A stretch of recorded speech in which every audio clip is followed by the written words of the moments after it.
പശ്ചിമേഷ്യയുടെ ആകാശത്ത് സംശയാസ്പദമായി എന്തൊക്കെയോ പുകഞ്ഞുകൊണ്ടിരിക്കുകയാണോ എന്ന് സംശയിക്കേണ്ടി വരുന്ന മണിക്കൂറുകളിലൂടെയാണ് പശ്ചിമേഷ്യ കടന്നുപോകുന്നത്. പ്രത്യേകിച്ചും ഇറാൻ കഴിഞ്ഞ മണിക്കൂറിൽ നടത്തിയ പ്രധാനപ്പെട്ട ഒരു പ്രഖ്യാപനം അവരുടെ വ്യോമപാത അടയ്ക്കുന്നു, അതുപോലെ പ്രധാനപ്പെട്ട വിമാനത്താവളങ്ങളും അടയ്ക്കുന്നു എന്നുള്ളൊരു പ്രഖ്യാപനമാണ്. അതിൽ തന്നെ കിഴക്കൻ മേഖല ഒഴിച്ച്, കിഴക്കൻ വ്യോമപാത ഒഴിച്ച്, അവിടുത്തെ വിമാനത്താവളങ്ങൾ ഒഴിച്ച് മറ്റ് 3 ദിക്കുകൾ അവര് ആ വ്യോമപാത 3 ദിക്കുകളിലൂടെയുമുള്ള വ്യോമഗതാഗതം നിർത്തിവെച്ചു, അല്ലെങ്കിൽ വ്യോമപാത അടച്ചു എന്നുള്ളതാണ്.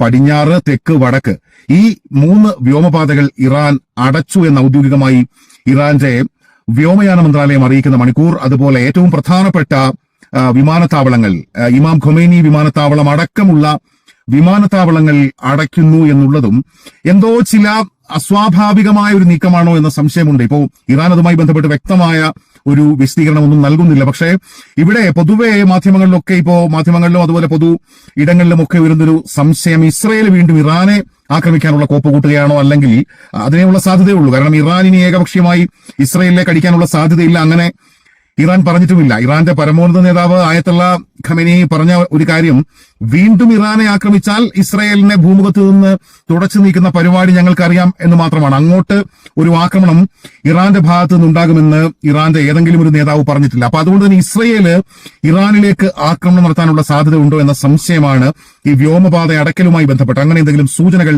ഇറാന് ലഭിച്ചിട്ടുണ്ടോ എന്നുള്ള സംശയമാണ് ഈ മണിക്കൂറിൽ ഉയർന്നത്. അതേസമയം ഇറാൻ മാധ്യമങ്ങൾ പുറത്തുവിടുന്ന ചില ദൃശ്യങ്ങളുണ്ട്. അത് ഈ 12 ദിവസ യുദ്ധത്തിന്റെ സമയത്ത് അതിലൊരു ദിവസം ഇറാന്റെ തലസ്ഥാനമായ ടെഹ്റാനിലേക്ക് ഇസ്രയേൽ സേന നടത്തിയ ഒരു മിസൈൽ ആക്രമണത്തിന്റെ ദൃശ്യങ്ങളാണ്. ചെറിയ ഒരു ക്ലിപ്പാണ്, പക്ഷെ ആ ആക്രമണത്തിന്റെ ആ വ്യാപ്തി എത്രയെന്ന്, അതിന്റെ ആഘാതം എത്രയെന്ന് ആ ദൃശ്യങ്ങൾ വിളിച്ചു പറയുന്നു.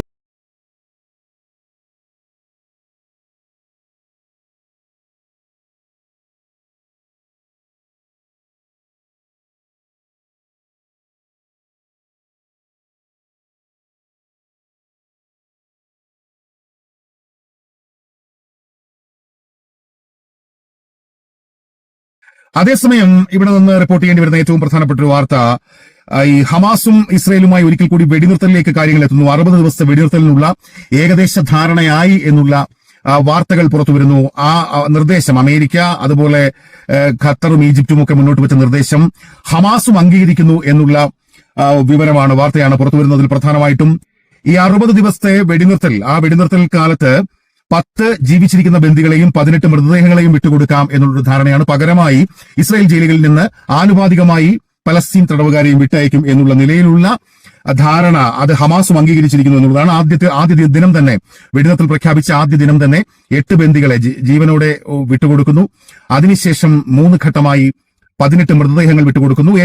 വെടിനിർത്തലിന്റെ ഏറ്റവും അവസാന ദിവസം 2 ജീവിച്ചിരിക്കുന്ന ബന്ദികളെ കൂടി വിട്ടുകൊടുക്കുന്നു എന്ന നിലയിലാണ്. പക്ഷേ ഹമാസ് ആദ്യഘട്ടം മുതൽ ഇതുമായി ബന്ധപ്പെട്ട് പറഞ്ഞിരുന്ന ഒരു പെർമനന്റ് സീസ് ഫയർ, ഒരു ശാശ്വതമായ വെടിനിർത്തലാണ് അവർ ആഗ്രഹിക്കുന്നത് എന്നാണ്. പക്ഷേ ഇപ്പോൾ ഹമാസ് ഇങ്ങനെ ഒരു ഡീലിൽ വഴങ്ങി എന്നുള്ള നിലയിൽ ഇസ്രയേലിൽ നിന്നുള്ള മാധ്യമങ്ങൾ അത്തരം വാർത്തകൾ പുറത്തുവിടുന്ന ഒരു സമയം കൂടിയാണ്. അതുമായി ബന്ധപ്പെട്ട് ദോഹയിൽ അടിയന്തരമായ ചില ചർച്ചകൾ നടക്കാൻ സാധ്യതയുണ്ട് എന്ന് മാധ്യമങ്ങൾ റിപ്പോർട്ട് ചെയ്യുന്നു. പ്രത്യേകിച്ചും വരുന്ന തിങ്കളാഴ്ച വൈറ്റ് ഹൌസിലേക്ക് പോവുകയാണ് ബെഞ്ചമിൻ നെതന്യാഹു. അതിനു മുമ്പ് തന്നെ ഹമാസും ഇസ്രയേലും തമ്മിലൊരു വെടിനിർത്തലിലേക്ക് കാര്യങ്ങൾ എത്തും എന്ന നിലയിലുള്ള സൂചനകളാണ് ഇപ്പോൾ ലഭിക്കുന്നത്.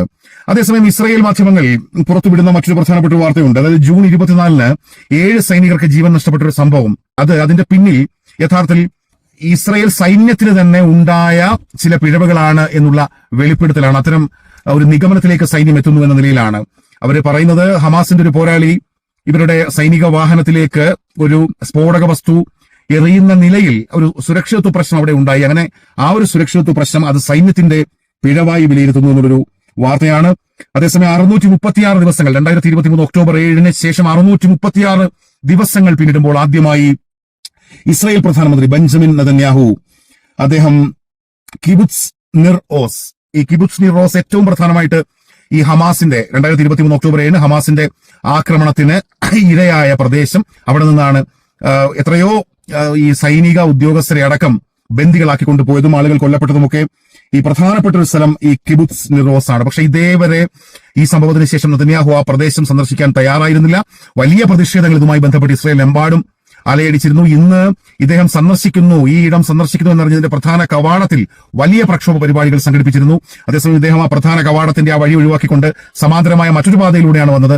എന്നിട്ട് പോലും അദ്ദേഹത്തിനെതിരെ അദ്ദേഹം ഒരു കൊലയാളിയാണ്, അദ്ദേഹം കള്ളനാണ്, അഴിമതിക്കാരനാണ്, ജനങ്ങളെ പൂർണ്ണമായും ഉപേക്ഷിച്ചവനാണെന്നൊക്കെയുള്ള മുദ്രാവാക്യങ്ങൾ മുഴക്കിക്കൊണ്ട് അവിടെയും പ്രതിഷേധമുണ്ടായി എന്നൊക്കെയുള്ള വാർത്തകളാണ് അവിടെ നിന്ന് പുറത്തു വരുന്നത്.